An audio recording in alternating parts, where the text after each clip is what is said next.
What's good, y'all? So Monday Night Football, it's just a couple of hours from now. We got the Eagles hosting the Seattle Seahawks in Philadelphia tonight. Got a couple of picks, a couple of prop bets that I want to go over in this video. If you're following the season, it's no secret that Russell Wilson's having a good year.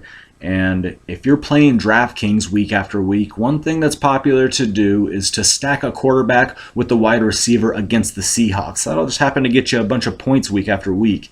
So those reasons right there might have people kind of leaning toward the over or thinking we're going to see a shootout tonight. And I'm just seeing things from a different set of eyes, so hear me out here.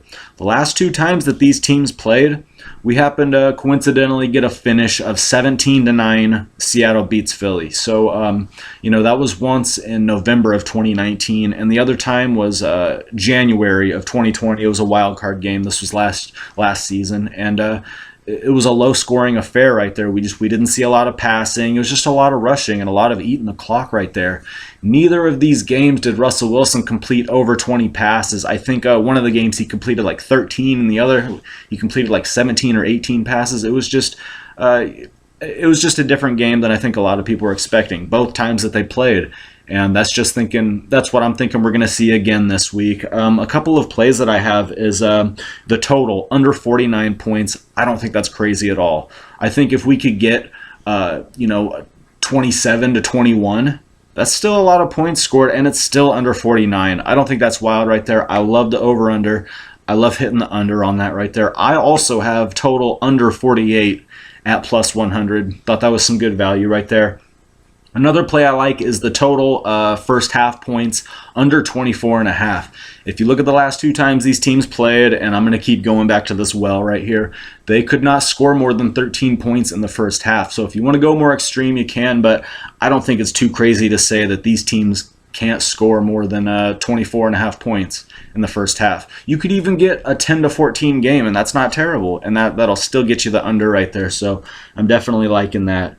Tyler Lockett under 5.5 receptions. Now, this goes under my idea that we're not going to see a lot of passing, but also if you go down the Eagles box score, I don't see a lot of slot receivers getting a ton of production. It looks like quarterbacks are going to look more toward other ideas, other options, throwing it wide, giving it to a running back, giving it to a tight end. I don't know, but it doesn't look like the slot receivers getting a lot of work.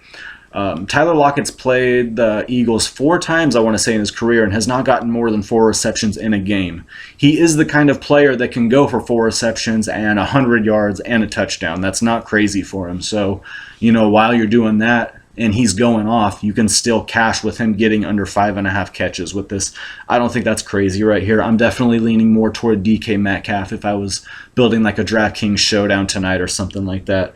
Another play, Chris Carson over 50.5 rush yards. There's a stat I was looking at that, I'm a stat guy, whatever. One thing I was looking at is, out of 32 teams right now, Philadelphia is ranked 31 out of 32 when they're allowing rush yards at home. So, 31 out of 32, they allow 142.8 rush yards per game. And, a lot of people might get away from Chris Carson this week because they're just kind of worried about him coming back from a injury. How is he going to play? When you look at how McCaffrey came back for that one game from his injury, he still had a great output that game. And then also Nick Chubb, when he returned, he's been putting up 100-yard rushes week after his injury. So I don't think it's crazy for Chris Carson to get over 50.5 rush yards with this game. If this is going along the game script that I'm planning, Chris Carson's definitely going to be touching the ball, so I don't think that's wild right there. Those are my plays right there, and that's just my idea for the game. If anybody else is tailing or anybody else has any ideas or anything, leave a comment. I'd love to hear from y'all. Good luck tonight. Thanks for watching, y'all. Peace out.